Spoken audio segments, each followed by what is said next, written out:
Assalamualaikum warahmatullahi wabarakatuh. Saya ingin bertanya langsung kepada Ketum FPI Habib Muhammad. Yang ingin saya tanyakan, petisi itu tidak akan pernah berdiri apabila tidak ada kegelisahan dari para ulama. Hari ini petisi itu berdiri karena ada kegelisahan. Artinya ada hal-hal yang tidak diinginkan yang terjadi. Jadi pertanyaan saya,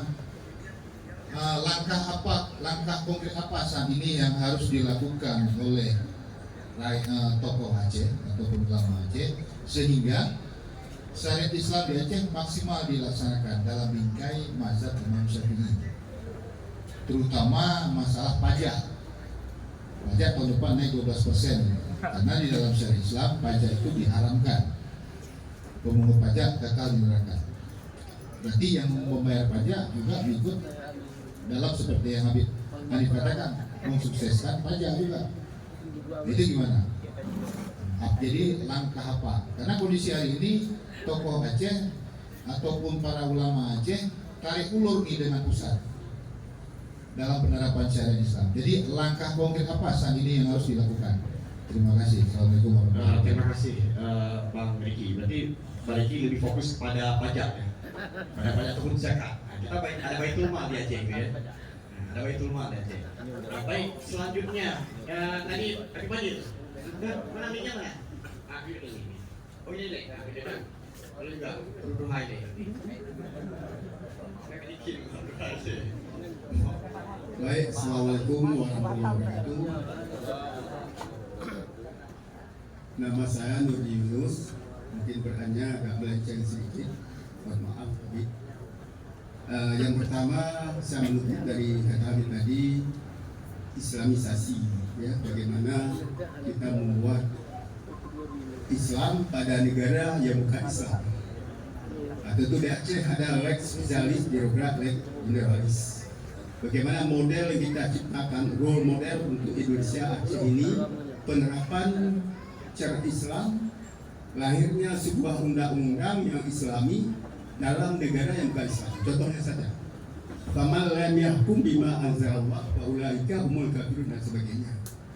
Ini bagi negara hukum, terutama bagi pengacara, ya, bagi pengacara barangkali menghukum bukan juga hukum Islam, hukumnya haram. Apalagi kita mengiktikat bahwa itu benar, itu jadi kafir.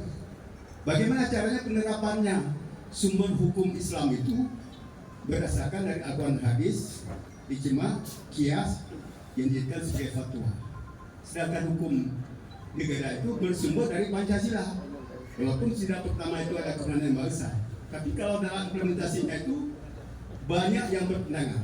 Kalau dalam Islam, hilang nyawa diganti nyawa, hilang mata diganti mata, hidung diganti hidung. Tapi kalau dalam negara yang bukan Islam, hilang nyawa digantinya penjara. Nah, ini bagaimana? Terima kasih. Assalamualaikum warahmatullahi wabarakatuh. Waalaikumsalam warahmatullahi wabarakatuh. Jadi mudah-mudahan ini Dr. Nuti ya, Brilius, alhamdulillah pertanyaan luar biasa. Ini kalau nggak menghukum kafir nggak kita nih hidup di negara seperti ini, seperti apa? Jadi itu pertanyaan mungkin sebenarnya.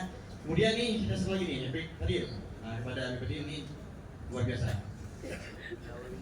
Assalamualaikum warahmatullahi wabarakatuh. Assalamualaikum warahmatullahi wabarakatuh. Jadi mungkin nanti pertanyaannya mungkin agak menjadi tiga, bisa dijawab oleh Habib Hussein, Habib Muhammad dan Habib Hanif dan pengacara tadi. Saya lebih fokus kepada pedoman Habib Rizik. Kebetulan saya Habib, nama saya Fadil bin Ismail Alidus. Jadi dari tausiah ataupun pemaparan dari Habib Muhammad tadi, saya menarik mendengar yang mungkin jarang saya dengar, bahwa dalam menegakkan agama Islam di dunia ini bukan hanya dengan kekuasaan, tapi juga dengan keimanan. Sehingga kisah yang disampaikan tadi, pertama dengan kekuasaan gagal, kemudian baru dengan menerapkan iman dari rumah ke rumah. Dan ini yang sangat jarang dilaksanakan kita lihat. Nah, kalau saya pribadi melihat dari perjuangan Habib Rizik, itu kedua-duanya sebenarnya sudah dikerjakan. Kita melihat di media, kedua-duanya sudah dikerjakan dengan penerapan iman dalam tausiah-tausiah beliau dalam yang sangat tegas dan lugas. Kemudian dengan politik pun sudah berjalan. Namun saya ingin tahu apa kendala yang dihadapi oleh Habib sendiri dalam menegakkan perjuangan beliau di Jakarta khususnya, sehingga itu menjadi pelajaran bagi kami di Aceh, karena Habib di Aceh ini perjuangan dalam menyebarkan agama itu sudah lama sekali, dan baru-baru ini ulama-ulama Aceh bergerak dengan politik, tapi ada juga kegagalannya. Sehingga apa sebenarnya kendala yang terjadi? Politik sudah digerakkan, iman pun sudah digerakkan. Itu satu. Kemudian saya pengen khusus ke Habib Hanif, apa yang membangkitkan semangat Habib dalam mendampingi Habib Rizik untuk menegakkan perjuangan ini walaupun cobaan sangat besar. Kemudian untuk Bang Aziz, kalau tidak salah, untuk Bang Aziz dalam juga mendampingi Habib dalam setiap kasus-kasus yang terjadi itu, apa sebenarnya motivasi dari Bang Aziz sendiri dan dari Habib Rizik sendiri dalam dalam mempertegakkan perjuangan ini tanpa henti-hentinya dalam berbagai aspek kendala ataupun intimidasi yang terjadi. Mungkin itu saja Habib. Mungkin khususnya mungkin nanti disampaikan terakhir apa kisi-kisi ataupun motivasi utama dalam Habib Rizik ini berjalan dengan penuh semangat, tidak berhenti-hentinya untuk menjadi perjuangan kami di Aceh nanti, karena modal sudah ada di Aceh seperti yang disampaikan tadi. Tetapi modal di Aceh saja jangan hanya menjadi model di Jakarta, tetapi menjadi dukungan kami di Aceh. Kalau di Aceh bergerak, di Jakarta pun tidak ada dukungan nantinya, ya sama saja kami hanya di Aceh saja, tapi di Jakarta kami tidak ada dukungan. Mungkin itu saja. Bila tuan hidayah wa ridha. Assalamualaikum warahmatullahi wabarakatuh. Assalamualaikum warahmatullahi wabarakatuh. Nah, demikian kalau Rinang juga selesai sesi pertanyaan ini.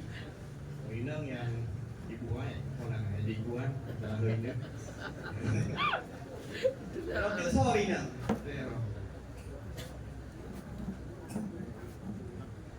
Assalamualaikum warahmatullahi wabarakatuh. Sebelumnya saya mohon maaf kepada guru-guru, kepada Habib, kepada Abia, dan kepada tutu-tutu sekalian. Di sini saya ingin agar Aceh menjadi lebih meningkatnya marwah di mata dunia. Jadi karena jelek apa baiknya sebuah negara tergantung kepada kaum wanita. Jadi di sini saya mohon agar tengku-tengku sekalian membantu kami kaum wanita untuk meningkatkan marwah Aceh ini sendiri. Karena sering saya lihat seperti di Bandara Iskandar Muda, kalau ada wisatawan yang datang terus dengan memakai pakaian yang sangat minim, seperti celana yang agak ketat dan pokoknya minim sekali, yang membuat mata-mata pada lelaki melotot melihat. Ya sudah panas. Karena di sini sepertinya marwah kaum perempuan di sini menurun. Jadi sementara kami di Aceh sudah sangat menutup rapat-rapat dan memakai pakaian yang syariah. Jadi kayak mana agar tengku-tengku bisa membantu untuk membuat bandara berbintang itu bisa, kalau ada wisatawan yang datang, jadi bisa memberikan solusi. Misalkan saja menjual kain sarung agar orang itu bisa menuju ke Jadi hanya ini saja yang saya ingin agar marwah Aceh lebih meningkat lagi. Assalamualaikum warahmatullahi wabarakatuh. Waalaikumsalam warahmatullahi wabarakatuh. Jadi pertanyaannya luar biasa.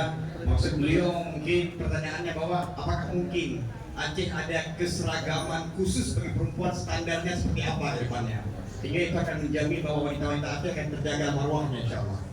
Nah, jadi itu pertanyaannya. Mungkin di Bang Aziz juga bisa jawab itu secara hukum apakah boleh itu diterapkan seperti itu. Pakaian orang Aceh itu seragam semua perempuannya. Seperti apa seragamnya, standarnya menutupi apa gitu kan? Itu.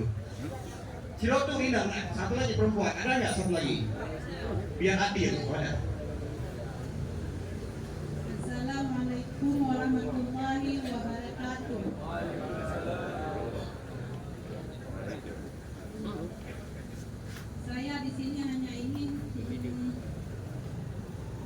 mengingatkan kepada Bang Aziz supaya terus memperjuangkan hukum terhadap naskah.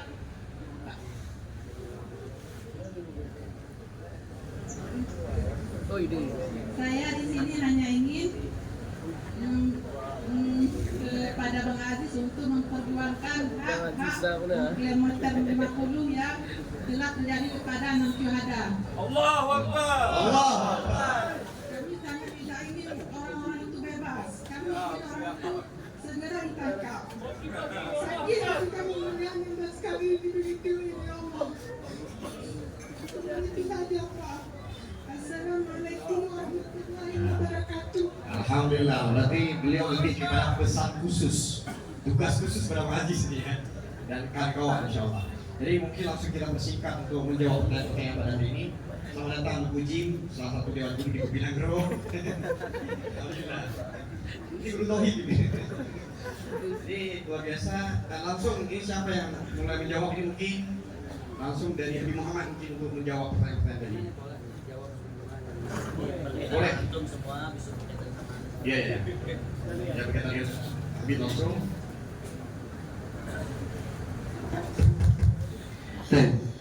Berbicara tentang problematika perundang-undangan, baik tadi soal pajak maupun problem lainnya. Tadi dalam pemaparan yang saya sudah singgung bahwa Imam Besar pernah mendeklarasikan satu gerakan yang namanya jihad konstitusional. Dan itulah kenapa kita Front Persaudaraan Islam memiliki sayap yang namanya advokasi persaudaraan Islam. Dan kita pernah punya rekam jejak waktu zaman SBY ada undang-undang minol dulu. Kemudian ada undang-undang apa sebelum nama minol sempat diubah, miras.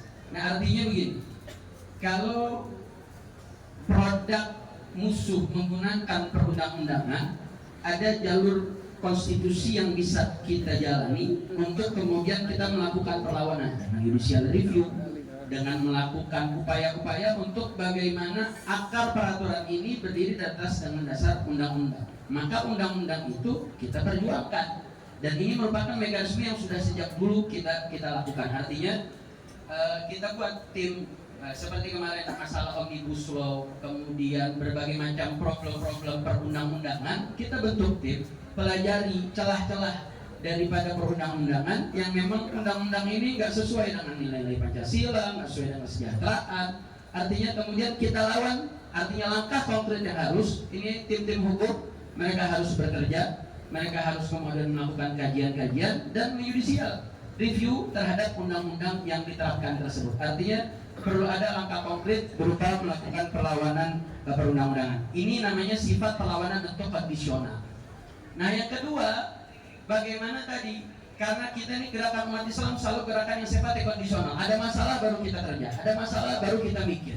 Nah bagaimana kemudian produk undang-undang ini dihasilkan oleh lembaga legislatif.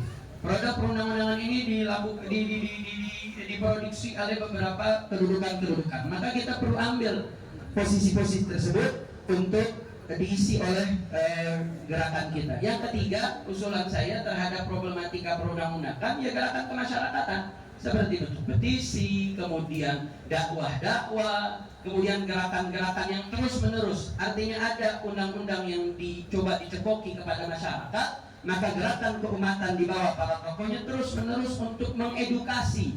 Karena tanpa hal tersebut, jadi kita mesti simultan, mesti mengejar masyarakat untuk disadarkan, tapi kemudian peraturan ini kemudian harus kemudian ditekan dan berusaha untuk dijudicial sampai bisa dicabut.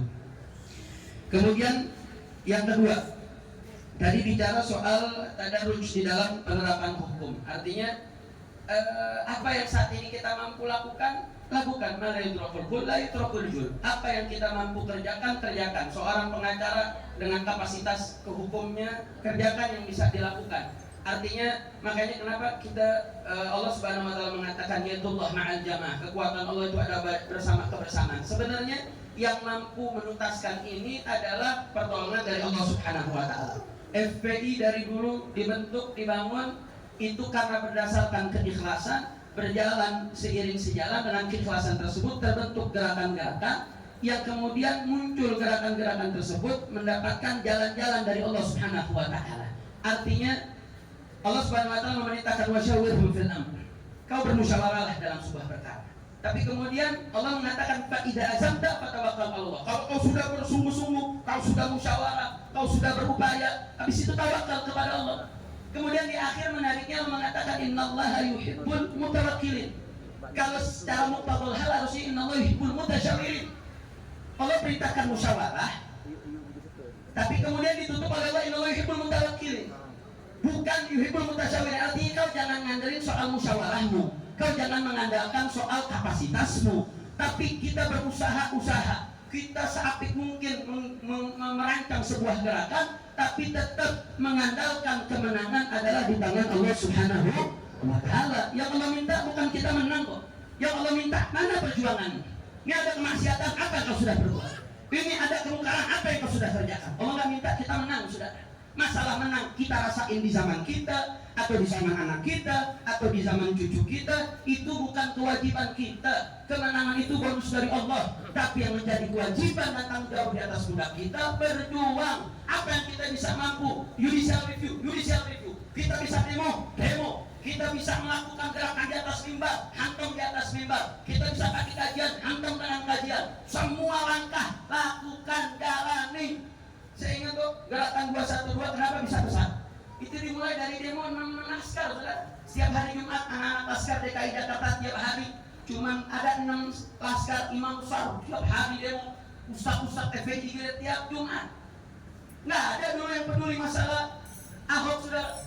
Sampai akhirnya terjadi gerakan 1410. Umat mulai bergerak. Artinya apa? 212 bukan ujuk-ujuk datang, enggak, saudara. Itu dari proses. Siapa yang menyangka 212 bisa besar macam itu? Siapa yang menyangka 411 bisa besar macam itu? Artinya apa? Yang kita diminta oleh Allah bukan soal menangnya, tapi yang Allah minta perjuangannya. Perjuangan kita harus mampu berjuang tidak hanya sekedar kondisional, tapi bagaimana kita berjuang secara konseptual. Kita harus betul-betul membuat perencanaan jangka pendek, menengah, jangka panjang yang memang betul-betul untuk menuju daripada ridhonya Allah Subhanahu wa taala. Nah, tadi bicara tentang betul apa yang disampaikan oleh Habib Fadl Idrus. Saat ini Imam sudah punya sebenarnya satu jagoan yang namanya NKRI bersyariah. Nah, sekarang kemudian betul Imam besar sudah menjalankan dalam konsep pencerdasan terhadap umat. Kemudian melakukan gerakan dalam soal perpolitikan. Tapi perlu diingat, saudara, umat kita ini umat dakwah, bukan umat harokah. Apa bedanya, saudara? Umat dakwah ini umat yang gegap gempita kalau ada seremonial. Oh, kalau acara tabligh akbar banyak. Oh, kalau acaranya acara-acara yang seremonial, saat ada takbir Allah Akbar, diajak tahlilan la ilaha illallah. Tapi ketika diajak, ayo coba cabut duit dari bank, diem. Ayo coba jangan belanja di Alfamidi, merasa susah berat. Ayo boykot produk-produk Israel, susah. Unilever mau dari mana-mana. Artinya apa? Kita ada ini umat ini masih umat dengan ritme kilometer yang masih nyaman diajak dakwah, sudah. Sehingga bagaimana ritme imam besar kita 100 km per jam, 2000 km per jam, harus turun ritmenya mengikuti perkembangan umat. Artinya apa ya? Tabligh akbar punya takfir, tapi takfir dalam tabligh akbar bagus, tapi dia tidak mengubah secara jadriyah, tidak mengubah secara akal. Artinya apa? Gerakan ini harus terus, dakwahnya terus jalan, jangan berhenti, saudara. Tapi bagaimana terus menerus dibangun pendidikannya, kemudian perencanaan, kita harus punya blueprint, kita harus punya gerakan yang berkonsep, bukan hanya sekedar daripada gerakan yang sifatnya kondisional. Jadi apa tantangannya? Psikologis umat. Psikologis umat kita nih perlu proses treatment untuk penyadaran mereka. Ayo dong bangkit, jangan cuma seremonial saja. Ayo, bagaimana setiap gerakan tersebut itu betul-betul meningkatkan umat dari umat dakwah menjadi umat harokah, dari umat yang senang nyaman dengan dakwah, melihat dakwah sebagai sebuah tontonan, kita giring menjadi sebagai tuntunan, agar umat itu bisa dia tarakal, dia meningkat posisinya, dia menjadi gerakan umat yang memang sangat ngotohatan, umat yang betul-betul bergerak. Sebagaimana saya teringat kalau ini mau lihat pilot projectnya di Hamas, saudara. Hamas itu satu gerakan ketika Israel datang, mereka datang sebagai imigran, itu masyarakat Palestina ahlan wa sahlan sudah. Mereka menyambut, mereka nyaman. Hamas saat itu yang dibangun 1987, saat itu Syekh Ahmad Yasin sudah mulai membaca ini gerak-gerik Yahudi ini berbahaya. Saat itu Syekh Ahmad Yasin tidak langsung angkat senjata, enggak. Dia buat program 40 tahun sudah. Makanya Syekh Ahmad Yasin mengatakan nanti 2027 Israel tidak akan ada di Palestina. Kata 40 tahun itu bukan cuma sekedar lontar, enggak. Dia telah membentuk sudah. Dia sudah ada blueprintnya. Setiap tahun pendidikan, setiap tahun mulai masuk gerakan militernya, sampai yang saat ini kita kenal dengan Tufanul Aqsa. Tufanul Aqsa bukan rapat sehari 2 hari sudah. Itu program yang dibangun tahunan. Bahkan ada yang mengatakan belasan tahun. Itu Syekh Yahya Sinwar di dalam penjara sudah merancang itu sejak beliau di penjara selama 20 tahun dalam penjara, saudara. Bahkan Syekh Ahmad Yasin mengatakan, saya mewajibkan kepada seluruh gerakan Hamas untuk mampir dulu ke penjara untuk merancang serangan untuk bisa mengalahkan Israel. Artinya semua gajah abad saudara, tapi dia semua berkonseptual. Artinya apa? Gak cukup cuma tablignya, bangun pendidikannya, bangun konseptualnya, jangka pendek, menengah, jangka panjangnya. Sehingga apa? Spektrumnya bisa luas. Efek perubahannya tuh kalau yang tablik akbar saudara, kadangnya di tablik akbar dia semangat, pulang berubah saudara. Di tengah jalan dia bisa terkontaminasi. Dan kemudian yang hadir ini kan yang hadir orang-orang yang memang sudah tergugah. Tapi berapa banyak orang yang belum tergugah saudara? Berapa banyak yang orang-orang otaknya udah rusak dengan sekularisasi, rusak dengan liberalisasi, yang itu sebenarnya menjadi kewajiban kita. Sehingga betul tadi apa yang Habib sampaikan, ini mesti gerakan yang memang sama-sama di semua pihak, di semua aspek. Sehingga bagaimana gerakan ini terus-menerus dilebarkan daripada gerakannya, saudara. Kemudian gerakan ini seingat Imam Besar pernah mengatakan kita harus memunculkan ketokohan dan juga harus memunculkan sistem. Dan itu ya lagi-lagi yang saya ingin sebutkan, Hamas menjalankan 2 hal itu, saudara. Hamas punya ketokohan yang nggak pernah hilang, dari Syekh Ahmad Yasin, turun Abdul Aziz Rantusi, turun lagi kemudian sampai terakhir Ismail Haniah, sampai Yahya Sinwar. Ini gerakan walaupun tumbang pimpinannya, tapi idealismenya nggak berubah, saudara.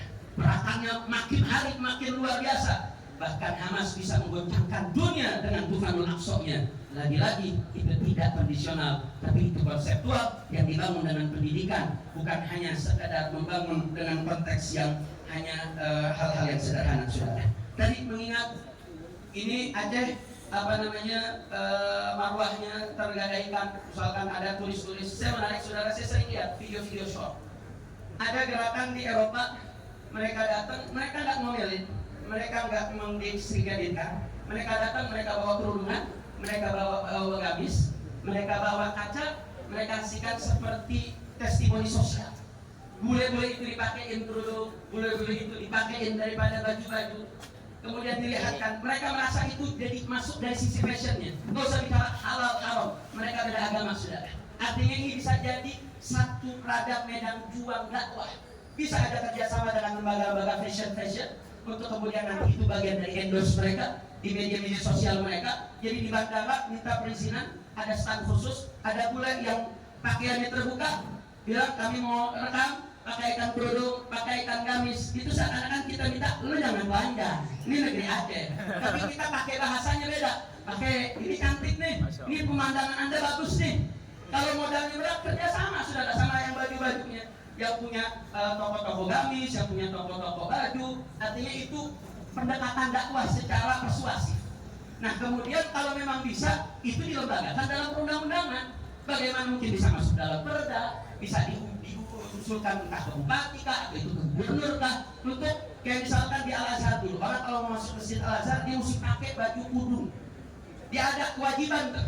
Nah itu peraturan tertulis, kan bisa juga. Oh selama Anda di Aceh, Anda harus melakukan ini.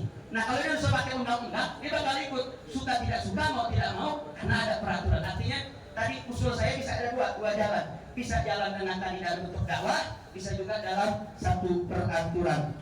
Kemudian yang terakhir soal KM50, dengan begitu harunya saya betul-betul memang begini saudara, KM50 ini bisa menjadi pertaruhan. kalau kita bisa gol, karena sepanjang sejarah Indonesia nggak pernah ada kasus pelanggaran HAM pernah gol. Nggak ada pelanggaran HAM yang pernah pelanggaran HAM berat berhasil untuk dituntaskan.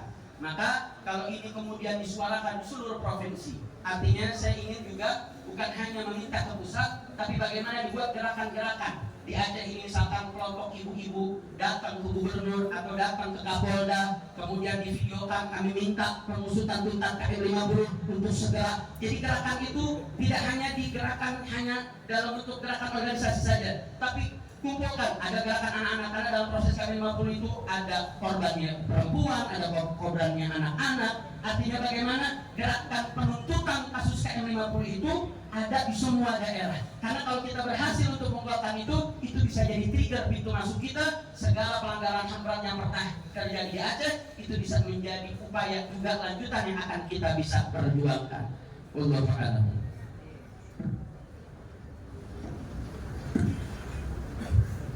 Masya Allah, luar biasa yang sudah disampaikan oleh Habib Muhammad. Saya menambahkan saja beberapa hal. Jadi yang pertama,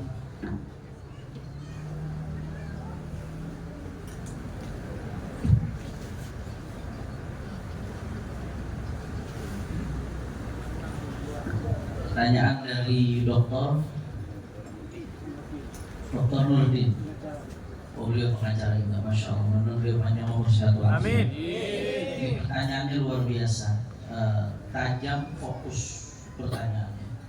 Jadi bagaimana kita mau menerapkan syariat Islam di tempat yang bukan negara Islam? Ini pertanyaannya kan ya. Dalam tataran praktek ada hal yang sifatnya ideal, yang paling afdol. Tapi ada juga hal yang baik tapi belum sampai pada tahap ideal. Bahkan ada hal yang sifatnya darurat. Nah, dalam waktu-waktu pada umumnya yang paling baik yang diterapkan adalah yang ideal, afdol.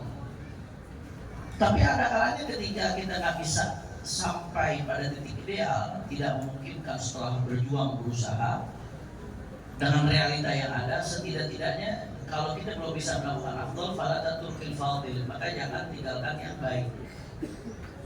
Kalau yang baik belum bisa sekalipun, yang tingkat tengah setidak-tidaknya itu darurat udah paling akhir lah. Nah, saya kasih contoh di dalam konteks penerapan syariat sistem bernegara dalam Islam ya.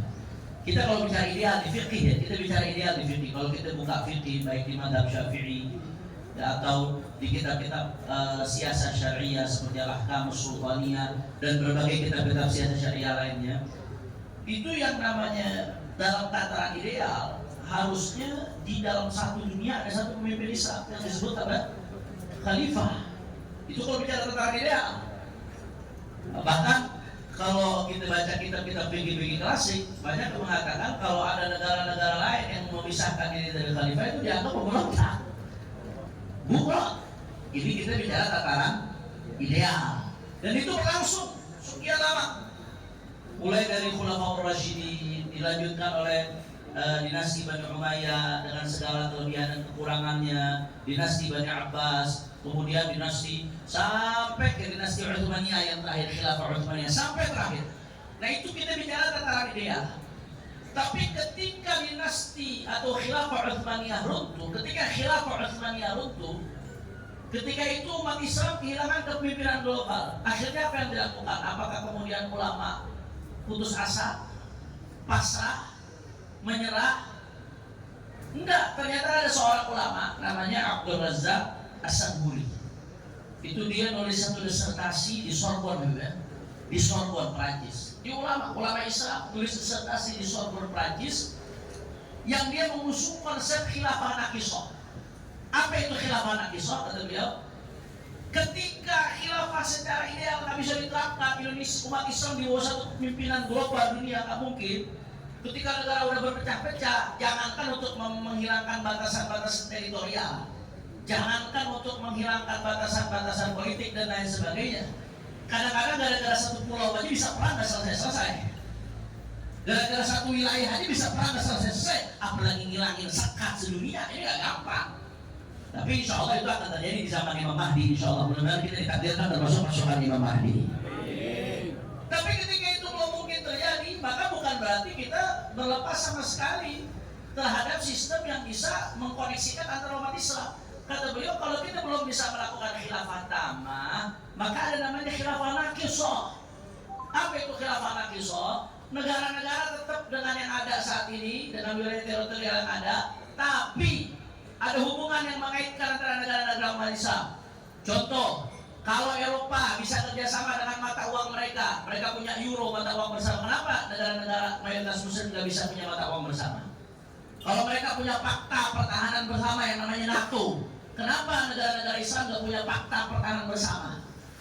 Kalau mereka misalkan ya bisa keluar masuk negara Eropa itu Uni Eropa tanpa visa, kenapa negara-negara Islam nggak bisa melakukan itu? Dan seterusnya komunikasi kerjasama antara negara Islam. Setidak-tidaknya kalau belum bisa melebur jadi satu, realita yang ada sulit untuk wujud itu, setidak-tidaknya sekurang-kurangnya koneksi antara satu negara Islam dengan negara lainnya itu harus terbangun. Kerjasama harus tetap dibina. Solidaritas antara satu negara Islam dengan negara Islam lainnya harus tetap dijaga. Jangan kayak sekarang Palestina dihabisi, dibombardir oleh Israel, saudara. Berapa ribu orang sekarang perempuan-perempuan meninggal dunia, anak-anak kecil meninggal dunia, bahkan di Gaza banyak yang udah meninggal kelaparan. Iya, itu perjuangan mereka. Tapi kita negara-negara Islam pada kemana? Cuma bisa kasih bantuan kemanusiaan. Itu pun masukinnya setengah mati. Masukin bantuan kemanusiaan setengah mati. Apalagi bantuan militer. Kemana? Mau nunggu berapa ratus ribu orang yang meninggal, baru militer baru mau diturunkan buat bantu Gaza, saudara. Ini kan miris. Nah, yang saya mau ambil garis bawah di sini, ketika kata Abdul Razak As-Sanburi mengatakan kalau khilafah tamah belum bisa ditegakkan, minimal khilafah naqisah ini bisa dijalankan. Tadi Habib Muhammad udah ngutip, ma la yudrak kulluh la yudrak julluh. Kalau kita belum bisa melakukan seluruhnya, maka yang sebagian pun jangan ditinggalkan. Begitu juga dalam konteks negeri kita, ya. Memang secara konstitusional Indonesia nggak disebut sebagai negara syariat, nggak disebut. Bukan disebut sebagai negara Islam. Tapi Imam Besar selalu mengatakan ini negeri bukan negeri setan. Ini negara bukan negara Islam, nggak disebut, tapi juga bukan negeri setan. Sehingga nggak boleh aturan-aturan setan diterapkan. Dan di negeri ini peluang terbuka selebar-lebarnya untuk kita menegakkan syariat Islam. Tinggal bagaimana kekuatan politik yang diisi untuk mengarah ke situ, itu dia. Itu harus diperjuangkan. Makanya kalau kita belum bisa sepenuhnya, minimal warnai sebisa mungkin. Bagaimana caranya perundang-undangan diwarnai dengan nilai-nilai keislaman, dengan ajaran-ajaran keislaman, dengan spirit-spirit keislaman. Tadi saya sudah jabarkan. Dalam ibadah itu sudah berjalan. Di dalam ekonomi sebagian sudah berjalan. Di dalam awal saksiah sebagian sudah berjalan. Dalam jinayat pun sebagian spiritnya sudah berjalan. Tinggal hukumannya yang belum diterapkan, saudara. Nah, jadi ma la yudrak kullu la yudrak jullu. Kalau belum bisa semuanya diterapkan, apa yang masih bisa kita kerjakan, kita kerjakan. Saya jadi teringat satu kisah Imam Besar Al-Habib Muhammad Rizik bin Hussein bin Syihab. Mudah-mudahan beliau panjang umur, sehat walafiat, dan mudah-mudahan bisa segera hadir di tengah-tengah kita, insyaallah. Ya. Saya teringat satu kisah Bapak Ibu sekalian, waktu beliau di penjara. Di penjara yang kedua kali kalau tidak salah. Karena kalau yang ketiga kali beliau di penjara, saya menemani satu kamar. Jadi saya 1 tahun di penjara bareng beliau di Bareskrim Mabes Polri. Jadi kami mondok di pondok pesantren Bareskrim Mabes Polri. Mungkin ada yang mau daftar di sini. Nah, singkat cerita, beliau cerita waktu itu di penjara. Kalau nggak yang pertama, yang kedua di Salemba. Beliau cerita bahwasanya saat itu ada sekelompok ulama-ulama yang teriak keras anti demokrasi, sampai pada tahap mengharapkan untuk pemilu. Keras sekali. Saya nggak perlu sebutkan nama beliau-beliau. Akhirnya dia duduk sama Imam Besar. Kebetulan pengikut orang ini cukup banyak, jaringannya cukup banyak dan militan. Akhirnya duduk sama Imam Besar dengarkan omongan dia. Beliau bicara tentang haramnya minum dan sebagainya, panjang lebar, 2 jam beliau ngomong, didengarin sama Imam Besar. Setelah selesai dia ngomong, akhirnya Imam Besar berkata, mungkin Ustaz Afwan, ada setuju dengan yang antum sampaikan, tapi ini ada tapinya nih. Ya, ada tapinya. Antum bertahan atau tidak dengan ini, mereka tetap milih dan mereka tetap naik. Kalau kita nggak ikut milih, nanti yang jadi yang makin buruk. Kalau umat Islam yang pro syariat nggak milih orang-orang yang cinta syariat, nanti yang naik orang-orang yang anti syariat. Kalau umat Islam yang anti LGBT nggak ikut milih orang yang anti LGBT, nanti yang naik orang-orang yang pro LGBT. Kalau umat Islam yang anti kemaksiatan nggak milih orang yang anti kemaksiatan, nanti yang naik orang-orang yang pro kemaksiatan. Kalau begitu nanti keadaannya makin baik atau makin buruk? Ya, kita punya sebuah konsep ideal bicara apa yang ada di kitab-kitab fikih. Tapi ketika kita belum tercapai ke titik itu, apa yang mesti bisa dilakukan? Selama bisa diwarnai, kenapa nggak diwarnai? Karena semua perjuangan itu prosesnya nggak instan, nggak semudah membalikkan tangan. Ya, itu kurang lebih gambarannya. Jadi pertanyaannya jadi luar biasa. Pertanyaan bagaimana kita menerapkan Islam di negara yang bukan Islam. Sebetulnya tadi sebagian sudah saya jawab. Banyak nilai-nilai Islam yang sudah berhasil diterapkan. Tinggal yang belum bisa kita terapkan, kita sempurnakan. Sempurnakan dengan apa tadi? Edukasi tentang nilai-nilai keislaman. Kemudian yang kedua, tadi amal ma'ruf nahi munkar terus dijalankan. Kemudian yang ketiga, perjuangan politik tidak boleh berhenti. Kita pilih orang-orang di dalam berbagai tingkatannya, mulai dari presiden, gubernur, bupati, wali kota, DPR RI, DPD RI, DPRD tingkat 1, DPRD tingkat 2. Harus kita perjuangkan orang-orang yang baik, karena kalau orang-orang baik nggak diperjuangkan, maka yang naik adalah penjahat. Na'udzubillah min. Kemudian yang kedua tadi pertanyaan terakhir, Habib, kenapa kok bisa tegar mendampingi imam besar? Ya, seharusnya pertanyaan ini bukan hanya ke saya, tapi ke Habib Muhammad dan ke semua yang ada di samping beliau. Karena yang mendampingi beliau ini sangat banyak orang-orang yang luar biasa, masya Allah, tabarakallah, ikut bersama perjuangan beliau. Tapi saya pribadi salah satu yang menyebabkan saya tegar ya karena melihat perjuangan beliau. Kita merasa kecil belum apa-apa kalau melihat perjuangan beliau. Bagaimana beliau dulu ketika ada tsunami turun langsung di Aceh, 4 bulan beliau tidur di kuburan, bangun tenda bersama relawan-relawan ini. Tengku Yusuf Qaradawi tahu betul bagaimana perjuangan beliau turun langsung. Tengku Muslim juga dan kawan-kawan. Kegigihan beliau itu akhirnya memotivasi kita. Kalau di Al-Quran kita baca wa kullan naqussu 'alaika min anba'ir rusul ma nuthabbitu bihi fu'adak. Rasulullah SAW sebagai manusia yang sudah paling tegar hatinya, tetap Allah Ta'ala ceritakan kisah-kisah Rasul-Rasul terdahulu, Nabi-Nabi terdahulu, supaya makin mantap perjuangan Nabi, supaya makin dahsyat perjuangan Nabi. Padahal Nabi itu udah full, udah ilmu yakin, hakul yakin. Nabi SAW in kasyaba lahu hijab, sekelas Sayyidina Ali bin Abi Thalib tadi mengatakan lau kushifal ghita lazdadtu yaqinan, kata Sayyidina Ali bin Abi Thalib. Ini andai kata hijab semuanya dibuka, semua terlihat, aku nggak bertambah keyakinan. Kenapa? Karena udah full. Begitu pula Rasulullah SAW. Rasulullah, kalau Sayyidina Ali babul ilm, Rasulullah Madinatul ilm. Rasulullah sumbernya ilmu. Tapi tetap Allah Ta'ala wa kullan naqussu 'alaika min anba'ir rusul ma nuthabbitu bihi fu'adak.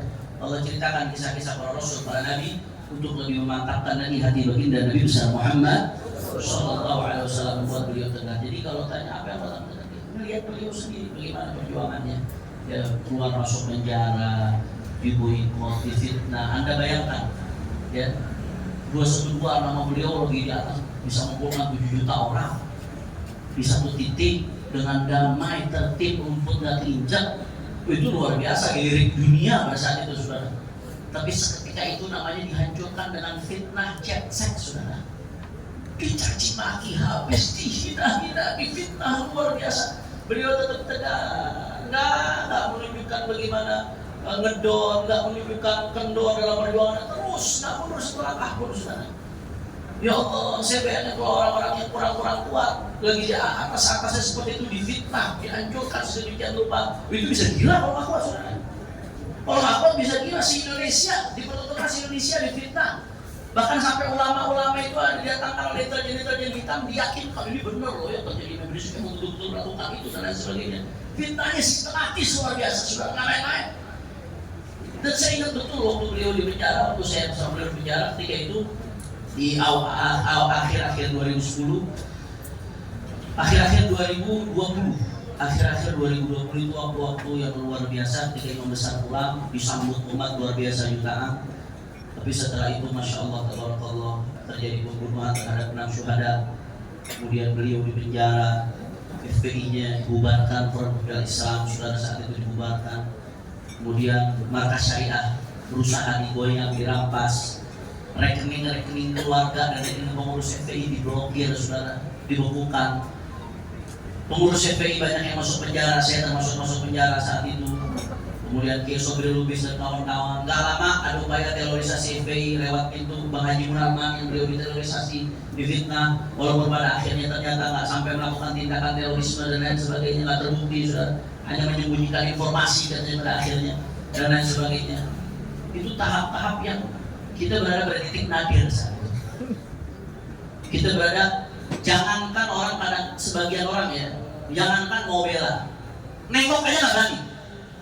Ada anak itu nengok aja nggak berani, karena kalau ada yang coba-coba bela Habib Rizik disikat saat itu. Yang tadinya dekat kabur, yang tadinya baik menjauh saat itu. Setelah itu di penjara, kita dalam keadaan di titik nadir. Imam besar untuk ngomong, kata beliau, di penjara nih, di penjara Mabes Polri, di lantai basement gedung Bareskrim Mabes Polri. Ketika kami dalam keadaan pada situ nggak punya siapa-siapa kecuali Allah Subhanahu Wa Taala. Pejabat semua udah nggak ada mesti diandelin, cuma Allah saat itu. Apa kata beliau? Yang abah takutkan, ya kita ditinggalin sama Allah Taala. Kalau ditinggalin sama manusia nggak ada masalah, tapi kalau ditinggalin Allah itu yang musibah. Makanya kata beliau, perjuangan amar ma'ruf nahi munkar apapun yang terjadi nggak boleh berhenti, kata beliau. Organisasi boleh bubar, Front Pembela Islam, tapi amar ma'ruf nahi munkarnya nggak boleh bubar. Makanya dibentuk lagi Front Pembela Islam, kata beliau. Karena orang-orang yang amar ma'ruf nahi munkar hamba-hamba pilihan Allah. Yang saya takutkan bukan di penjara, bukan dibunuh, dimusuhi. Yang saya takutkan kalau kita nggak dipilih lagi oleh Allah untuk menegakkan amar ma'ruf nahi munkar, saudara. Allahu Akbar. Allahu Akbar. Itu akhirnya yang membuat kita jadi tegar. Ngelihat duduk sama orang-orang yang tegar, orang-orang yang kuat, itu yang akhirnya membuat kita jadi tegar, jadi semangat, jadi bangkit lagi. Nah, saya ingat pesan guru saya Profesor Dr. Habib Abdullah bin Muhammad Baharun. Kata beliau, duduklah sama orang-orang yang punya himmah tinggi, punya semangat tinggi, maka semangatmu akan tinggi. Kamu kalau duduk sama orang yang standarnya tinggi, nanti standar kamu juga ikut tinggi. Tapi kalau duduk sama orang yang semangatnya rendah, standarnya rendah, nanti standar kita ikut rendah juga. Maka jalis ahli imam, duduk sama orang-orang yang punya semangat, nanti semangatnya ketularan kepada kita. Nah, mungkin ini saja yang saya sampaikan. Mudah-mudahan bermanfaat. Mohon maaf kalau saya agak kepanjangan jawabnya. Assalamualaikum warahmatullahi wabarakatuh. Ya singkat saja. Yang pertama perihal mengenai dasar hukum tadi yang Pak pengacara Pak Nurdin tanya. Jadi memang kalau menurut saya memang kita ini sudah mempunyai bahannya, Pak. Kita sudah punya bahannya, tinggal memang diperjuangkan. Karena sebenarnya ideal yang tadi Habib jelaskan, secara ideal sebenarnya kita nggak perlu perjuangkan, itu wajib. Karena di dekret Presiden 1959, kita ini kan dasar hukumnya Undang-Undang 45. Grundnorm kita kan Undang-Undang Dasar 1945. Nah di Undang-Undang Dasar itu sendiri, itu dasarnya adalah dekret Presiden 1959. Di dekret Presiden itu sendiri ada Piagam Jakarta, yang di situ ditulis salah satu kutipnya, Piagam Jakarta 22 Juni 1945 adalah yang menjiwai undang-undang ini dan satu kesatuan dari rangkaian konstitusi. Sudah jelas, Piagam Jakarta itu adalah kewajiban menjalankan syariat Islam bagi pemeluknya. Jadi maksud saya, dasar sudah jelas. Makanya Undang-Undang 11 tahun 2006 yang Undang-Undang Pemerintahan Aceh itu memberi kebebasan untuk syarat itu juga. Kenapa? Karena ada dasar hukumnya. Jadi dia nggak bikin dasar hukum atau merubah Undang-Undang Dasar 45, enggak. Sudah ada di situ. Tinggal memang karena ini tidak ideal, maka harus diperjuangkan. Gitu. Jadi menurut saya sudah ada dasar untuk syariat Islam diterapkan di seluruh bumi Republik Indonesia ini dengan dasar dekret Presiden 1959 tadi. Saya lanjut lompat dulu ke pertanyaan dari Umi tadi yang bagaimana kita ini risih gitu kan di Aceh itu. Saya cek ya Undang-Undang 11 tahun 2006 tentang Undang-Undang Pemerintahan Aceh yang dulu Undang-Undang 18 tahun 2001 ada di pasal 16 ayat 1, 2, dan 3 kalau saya nggak salah. Bunyinya itu kurang lebih urusan wajib yang menjadi kewenangan pemerintah Aceh merupakan urusan dalam skala Aceh yang meliputi, saya langsung aja, C. Penyelenggaraan ketertiban umum dan ketentraman masyarakat. Kemudian ayat 2-nya, bahwa urusan wajib lainnya menjadi kewenangan pemerintah Aceh adalah pelaksanaan keistimewaan Aceh. Antara lain adalah penyelenggaraan kehidupan adat yang bersendikan agama Islam. Nah, kemudian di ayat 3-nya langsung urusan pemerintah Aceh bersifat pilihan, meliputi urusan pemerintah yang nyata untuk meningkatkan kesejahteraan masyarakat sesuai dengan kondisi, kekhasan dan potensi Aceh. Udah dasarnya udah ada. Tinggal kita bersama DPRD untuk dikompromikan supaya ada aturan di bandara atau di tempat-tempat umum. Mungkin mereka nggak harus pakai ningkop atau pakai hijab, tapi minimal tertutup. Ya, untuk menjaga kondusivitas dari Serambi Mekah ini. Saya sedikit lompat karena tadi ada kaitannya. Kemudian mengenai KM 50, kami di sini minta doanya, terus kita tidak bosan-bosan untuk memperjuangkan ini, baik melalui dunia internasional. Kita sudah komunikasi juga ke ICC, lembaga HAM di internasional, juga kita mencoba menginternasionalisasi masalah ini. Kita sounding ke beberapa pengacara di luar negeri, di Turki, di Australia bahkan, dan juga di Amerika. Yang kita tuju antara lain adalah bagaimana para pelaku kejahatan KM 50 ini kemudian disidangkan di luar negeri, dan kemudian mereka mendapatkan shock terapi internasional. Sebagaimana dulu ada pejabat kita yang pernah terlibat di Timur Timur. Pelanggaran HAM di Timor Leste waktu itu dilakukan oleh salah satu pejabat kita yang pernah jadi gubernur DKI. Saya nggak sebut namanya. Kemudian diputuskan oleh pemerintah Australia waktu itu, disidangkan di Australia. Kemudian diputuskan bersalah. Begitu dia kalau nggak salah berwisata atau berobat sampai Australia, mau ditangkap Pak. Mau ditangkap itu dia balik lagi langsung dia nggak sampai keluar. Ketakutan seperti itu, akhirnya dia takut. Dan yang sudah pernah terjadi adalah waktu Augusto Pinochet. Dulu Augusto Pinochet ditaruh di Chile, kemudian ada permintaan dari warga Chile untuk disidangkan di Spanyol dan Inggris, dan diputuskan bersalah. Satu ketika dia lengser, ketika mau berobat ditangkaplah dia di Spanyol dan di Inggris karena pelanggaran HAM berat. Itu antara lain internasionalisasi kita, upaya kita seperti itu. Kemudian secara lokal kita terus-menerus meminta untuk diusut berdasarkan Undang-Undang HAM nomor 26 tahun 2000. Kita anggap ini pelanggaran HAM berat yang harus diselesaikan, dan kita mau jadi lokomotif supaya pelanggaran HAM berat ini diselesaikan ke pengadilan HAM, bukan pengadilan Dagelan kemarin di Jakarta Selatan itu, bukan. Kita nggak mau seperti itu, dan kita tidak mau terjebak di novum-novum yang menurut saya kita dibawa untuk udahlah kita sudahi ini pidana biasa. Saya nggak mau, kita tim nggak mau itu. Kita mau menjadikan ini sebagaimana memang yang terjadi.